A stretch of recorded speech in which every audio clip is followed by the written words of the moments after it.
Peace. Today's mathematics is build or destroy, which is the number 8. And today I wanted to build on some of the challenges to our ability to properly build or destroy. One of the things that I've seen over the years, and even more recently, is the refusal of many of us to challenge power dynamics. So how does that relate to build or destroy? Well, build or destroy, the number 8, is also comprised of 3 and 5. So 3 is understanding, 5 is power. So an important part of being able to build or destroy is to understand power dynamics and to challenge them. In this society, since its inception, there has been this attitude that permeates all of its institutions that is white biomythology, cloaked as white supremacy. So I say white biomythology because there really is no white supremacy. It's a mythology that is rooted in false biology. And out of that has grown the attitude that because I'm white, I am right.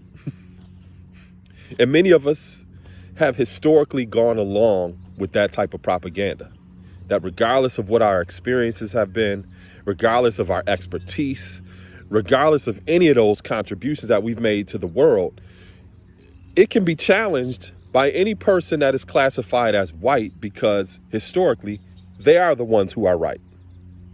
And many of us accept those type of dynamics.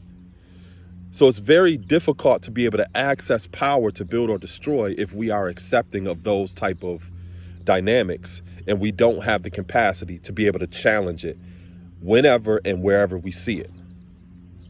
That's one thing.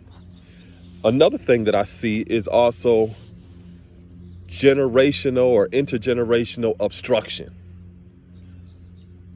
What is intergenerational obstruction? Well, it's the attitude that sometimes people, because they're older, that they have the experience and the expertise and their voice is more valuable than those who are younger. That dynamic of power also has to be challenged wherever and whenever we see it. That just because somebody's a little bit older, just because they have some more lived experience, their voice is not more important than anybody else's. Their experience is no more important than anybody else's. That is why, as a culture, a cipher is critically important to the way in which we communicate, because when you stand in a cipher, no one has a dominant perspective. It doesn't matter if one person on the side of the cipher is 80 years old and the other person on the side of the cipher is 8 years old. Everyone has the same vantage point of view and no one has a dominant perspective. That's important in terms of equity and those power dynamics within our culture. Unfortunately, we don't live in that kind of society where people honor and respect that. So sometimes you have people who are older that are not also honorable ancestors. And they think that they demand respect just because they're older. That doesn't automatically qualify you to be an elder, nor does it qualify you to be an honorable ancestor. And it's important that when they are inappropriate, that we, in a very tactful and respectful way, are willing and able to check them in their inappropriateness. That has been an obstruction to our ability as a community to effectively build or destroy.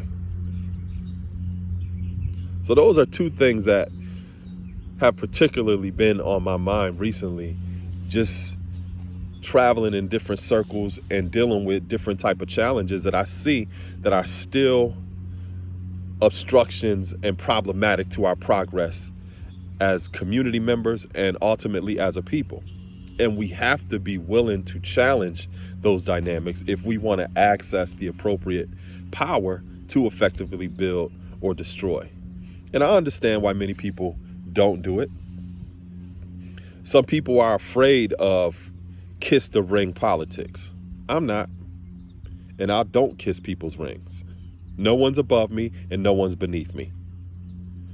Some people are in positions where they feel as if they don't kiss somebody's ring, or go according to whatever they want them to do, that they're going to lose access to certain resources or opportunities.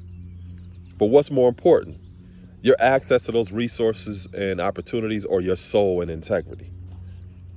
And we may find ourselves in those positions to have to make those important lifelong choices in regards to our identity, in regards to our cultural continuity, in regards to securing our communities and our families to be able to live upright as human beings.